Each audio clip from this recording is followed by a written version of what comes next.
టాసర్స్ after 20 days తర్వాత video చేస్తున్నాం. ఎందుకంటే మధ్యలో అంత పెద్ద మ్యాచ్లు ఏం లేవు. WPL ఒకటి స్టార్ట్ అయింది. అది చూస్తున్నాం కానీ వీడియో చేసే సందర్భం రాలేదు. అది ఫైనల్ స్టార్ట్ అవుతున్నాయి కదా, ప్లే ఆఫ్స్ దాంతో చూద్దాం. నెక్స్ట్ ఇండియా వర్సెస్ న్యూజిలాండ్ T20 సిరీస్ కంప్లీట్ అయిపోయింది. నెక్స్ట్ దగ్గరలో వరల్డ్ కప్ కూడా ఉంది. ఈ సిరీస్ తో టేక్ అవేస్ ఏంటి, కొంచెం తిలక్ వర్మ అప్డేట్ అండ్ ఈ సిరీస్ గురించి మాట్లాడదాం.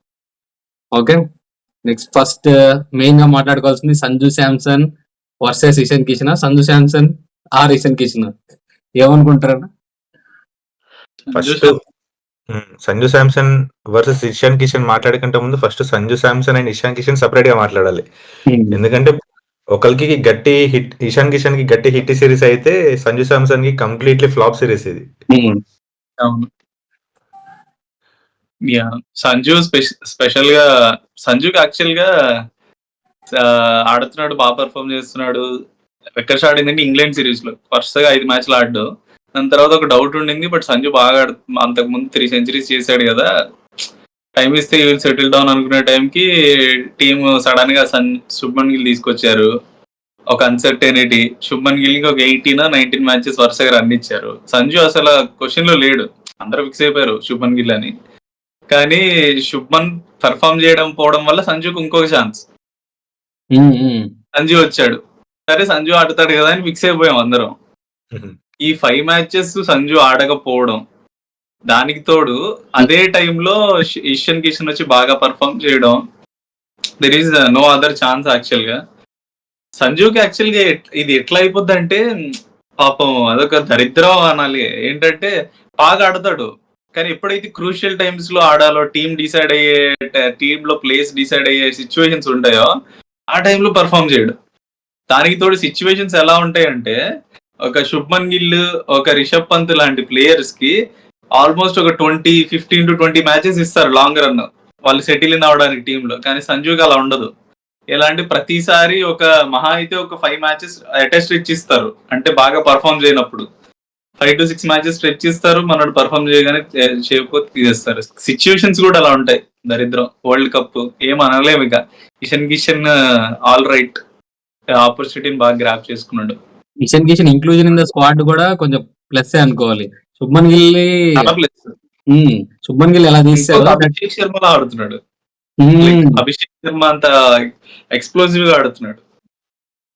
కాదు, సంజుకి ఛాన్స్ కన్సిస్టెంట్ ఇవ్వలేదు అంటున్నావు. మంచిగా 5 matches వరుసగా ఇచ్చారు కదరా, 5 matches ఈ సిరీస్ లో. లాస్ట్ మ్యాచ్ ఆడే ఛాన్స్ వచ్చిందిలే కేరళ. అదే అంటున్నా, ఈ ఇచ్చారు, ఉన్న టైంలో ఇచ్చారు. కానీ అదే అంటున్నా, దరిద్రం ఏంటంటే కరెక్ట్ అలాంటి క్రూషియల్ టైమ్స్ లో పర్ఫామ్ చేయడు. ప్లస్ శుభ్మన్ గిల్ కి ఆల్మోస్ట్ 19 innings ఇచ్చారా వితౌట్ 50. సంజుకి అలాంటి లాంగ్ స్కోప్ రాదు అంటున్నా అంతే. అంటే ఇప్పుడు శుభ్మన్ గిల్ 50 కొట్టకపోయినా మధ్యలో ఆడిండు అక్కడెక్కడ. బట్ సంజు శాంసన్ ఈ సిరీస్ లో కంప్లీట్ ఒక మ్యాచ్ ఏమో మన 4th T20 30 ఏమో కొడతాడు, 25 ఏమో మ్యాచ్ లో. దానికి ముందు మ్యాచ్ సౌత్ ఆఫ్రికాతో 37 అంతా కొడతాడు. Good start. మాట్లాడాలి. సంజు 20-30 runs కొట్టినా తర్వాత బిగ్ నాక్ ఒక 80-90 అలా కొట్టే నాక్ చేయలేదన్న చాలా వరకు. అదొక మైనస్. ఎందుకంటే ఇప్పుడు ఇషాన్ కిషన్ కానీ వీళ్ళు కానీ అభిషేక్ శర్మ కానీ నీకు మంచి స్ట్రైక్ రేట్ తో ఒక 60-70 runs కొడతారు స్టార్ట్ వచ్చాక. కానీ సంజు శాంసన్ 20-30s లోనే అవుట్ అయిపోతున్నాడు. అది కూడా చూస్తారు. ముందు పర్ఫామ్ చేశాడు బ్రో, ఇట్లా డక్స్ వచ్చినా గానీ ఒక సెంచరీ కొట్టేవాడు, పెద్ద ఇన్నింగ్స్ వచ్చేది. కానీ అసలు రాలేదు ఈసారి. I think he has only himself to blame at this point. ఈ 5 ODIs మంచి ఛాన్స్ కంబ్యాక్ ఇవ్వడానికి. ఇషాన్ కిషన్ కరెక్ట్ గా T20 వరల్డ్ కప్ ముందు Ishan Kishan inclusion in the squad ఒక బిగ్ ప్లస్. అసలు అనుకోలేదు ఇషాన్ కిషన్ డొమెస్టిక్ లో బాగా పర్ఫామ్ చేస్తున్నాడు, కానీ ఈ అసలు T20 వరల్డ్ కప్ లో ఇంత బీభత్సమైన పర్ఫార్మెన్స్ ఇస్తారని అసలు ఎవరు అనుకోలేదు. మెయిన్ గా సెకండ్ T20 అనుకుంటా 2 wickets పడిపోతాయి, అప్పుడు వచ్చి కొడతారు చూసి 80 runs 80 odd runs, అది బెస్ట్ ఇన్నింగ్స్. మళ్ళీ నేను 5th T20 లో కొడతాడు చూడు. అది మన సెలక్షన్ కమిటీకి కూడా కొద్దిగా అప్రిషియేషన్ ఇవ్వాలి. జనరల్ గా ఎప్పుడు తిట్టుకుంటూ ఉంటాం కదా సరిగ్గా చేయట్లేదని. I think Ishan Kishan one of the కాదు the best decision recent times లో టీమ్ లోకి తీసుకురావడం. అది కూడా డొమెస్టిక్ పర్ఫార్మెన్స్ ఈ మధ్య కన్సిడర్ చేయట్లా, వాల్యూ ఇవ్వట్లా.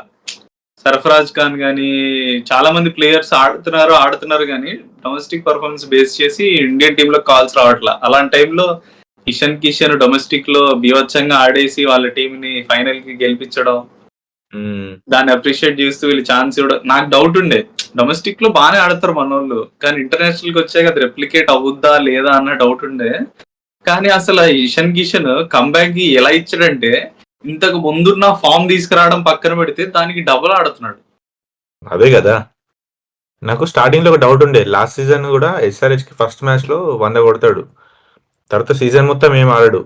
నాకేమనిపిస్తుంది అంటే ఇండియా టీమ్ లోకి వచ్చినాక కూడా ఒక మ్యాచ్ ఏం ఆడతాడు, తర్వాత మళ్ళీ కంటిన్యూస్ గా మళ్ళీ లో స్కోర్స్ వస్తాయి అనుకున్నాను. కానీ ఈ సిరీస్ లో అన్ని మ్యాచ్లు వచ్చిన అన్ని మ్యాచ్లు బాగా ఆడాడు.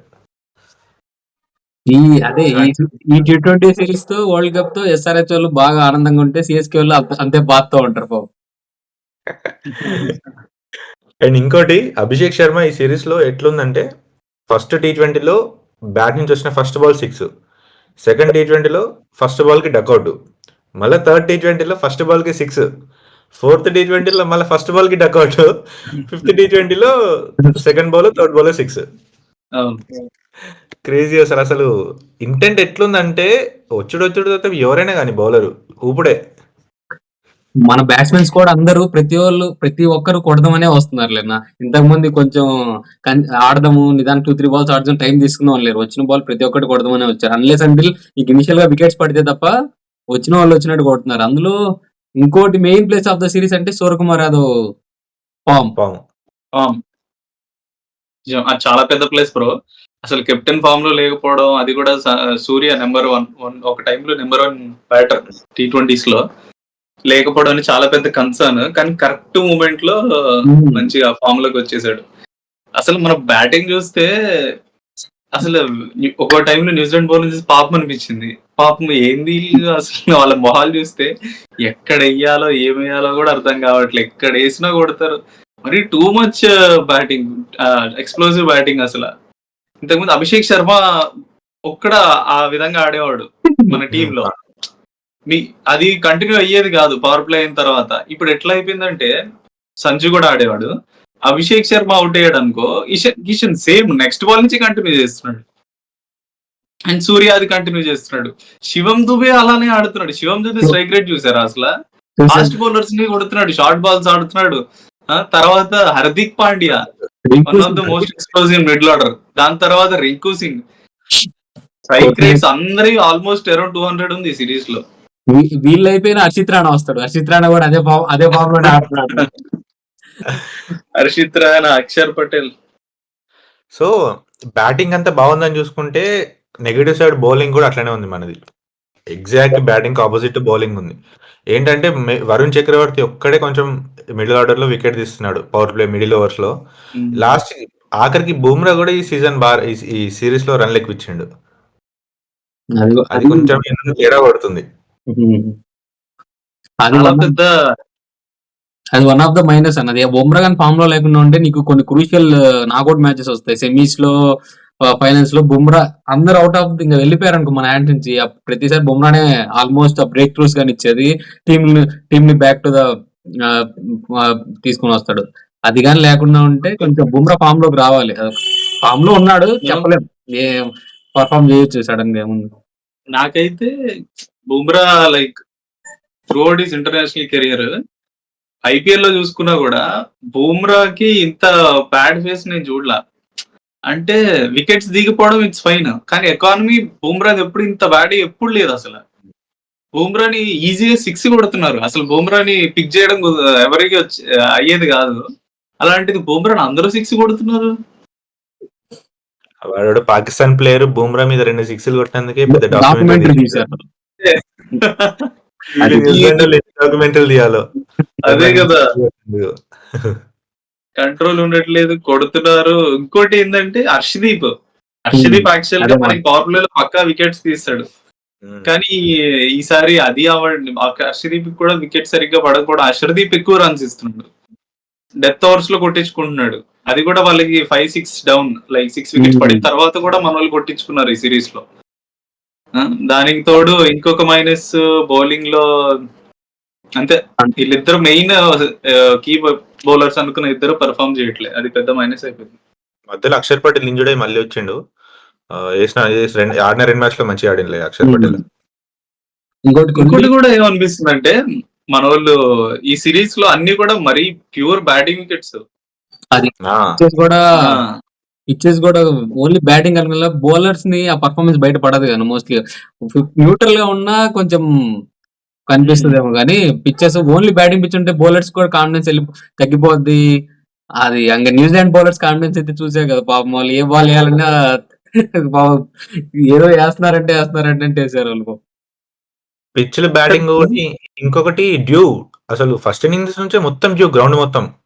అది ఇంకా పెద్ద డిసడ్వాంటేజ్. ఇప్పుడు వరల్డ్ కప్ లో కూడా సేమ్ ఇదే సిచ్యువేషన్ ఉందనుకో, నాకు తెలిసి ఇండియా నాకౌట్ మ్యాచ్లలో కష్టం అవుతుంది. గ్రూప్ స్టేజ్ లలో ఏం కాదు కానీ నాకౌట్ మ్యాచ్ లో వీటిలో బాగా కష్టం అవుతుంది డ్యూ ఇట్లనే ఉంటే. మా అరవింద్ కరెంట్ పోయినట్టుంది ఫ్రెండ్స్. అరవింద్ అలాగే ఉంచండి, మనం మాట్లాడుకుందాం. సో అది ఈ సీజన్ మన న్యూజిలాండ్తో జరిగిన T20 సిరీస్ రివ్యూ.